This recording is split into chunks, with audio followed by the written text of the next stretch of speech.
Homeless Diary, Friday, 2nd of January 2026. It's -3 degrees tonight, -4 degrees tomorrow, -3 degrees on Sunday, -4 degrees on Monday, -1 degree on Tuesday and 0 degrees on Wednesday, and I'm still on the streets. This is the coldest I ever recall the weather being in winter in London. I went to the Homeless Day Centre to shower and eat breakfast and lunch. I asked the Homeless Day Centre to reconsider letting me stay in their winter shelter because it's going to be -3 and -4 degrees for the next week. That they were wrong to refuse me staying in the shelter for what they call being high needs, for being physically disabled and autistic. When I'm there every day they're open.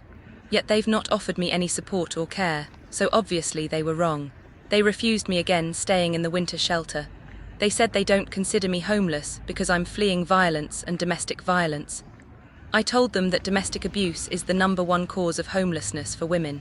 And under Housing Act 1996 Section 177, anybody fleeing domestic abuse or other violence is automatically homeless, and I'm fleeing both.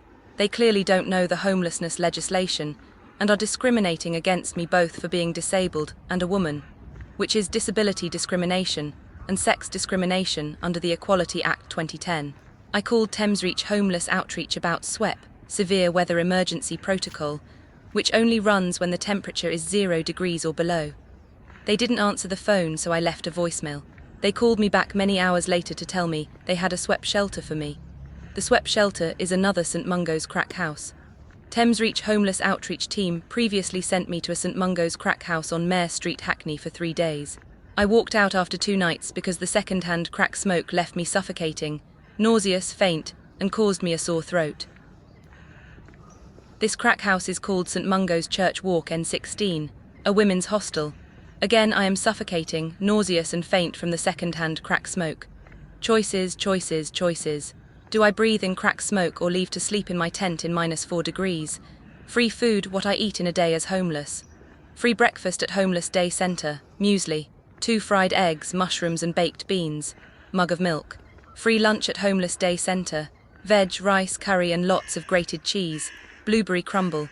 Dinner, I was too nauseous from the crack smoke to be able to eat. I would have vomited it all. When I arrived in the St Mungo's Church Walk crack house, the staff told me to wait in the shared sitting room while they got a form for me to sign. There were 2 residents in the shared sitting room who told me everybody in the hostel smokes crack in their rooms. They both told me they smoke crack in their rooms. One said she also deals crack in the hostel. She was very open about it. I guess she saw me as a potential new customer. I tried to record her, but the storage on my phone is full and it cut off after 5 seconds. I could tell the other woman was on crack straight away, but not the drug dealer. She told me she'd been using crack since 2001. She didn't look or sound like a crack user. She was not underweight. She was clean and well dressed and her voice sounded normal. She told me theft is rife in the St Mungo's hostel, not to leave my room unlocked. And even when it's locked, there are residents with the master key which staff don't know about. She told me she witnessed a woman lock her room, and when the woman returned to her room, everything had been thrown about like someone was looking for valuables to steal. I said I'll take my rucksack with me and leave my avocados and other food in my room.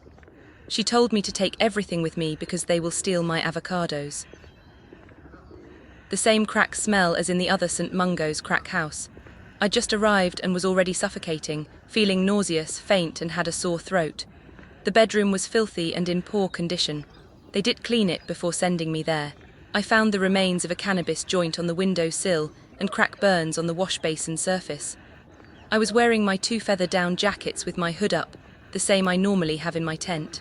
I needed to go to the toilet, but I avoided going for ages because the toilet is shared, and the crack smoke in the hallway was even worse. In the end, I locked my room and took my rucksack to the toilet so they didn't steal my stuff.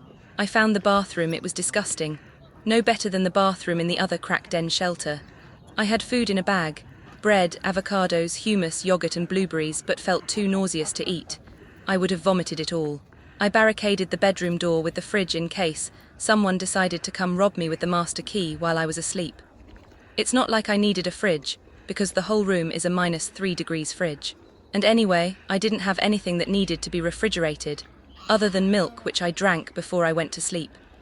It was -3 degrees, and I had to sleep with the windows wide open because of the crack smoke, so it was just as cold as sleeping rough in my tent.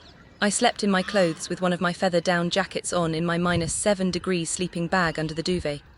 It was no different from sleeping outdoors, but outdoors the air is fresh and crack-free. I don't know how much longer I can stay in the crack house because it's making me extremely unwell. The fire alarm woke me up at midnight, no doubt from smoking crack indoors. I had to stand outside for half an hour in -3 degrees while the fire brigade checked out the hostel. I was in autistic, shut down from the noise of the fire alarm. Get me out of here. If you're homeless or facing homelessness, check out my homeless survival guides. The links are on my pinned post.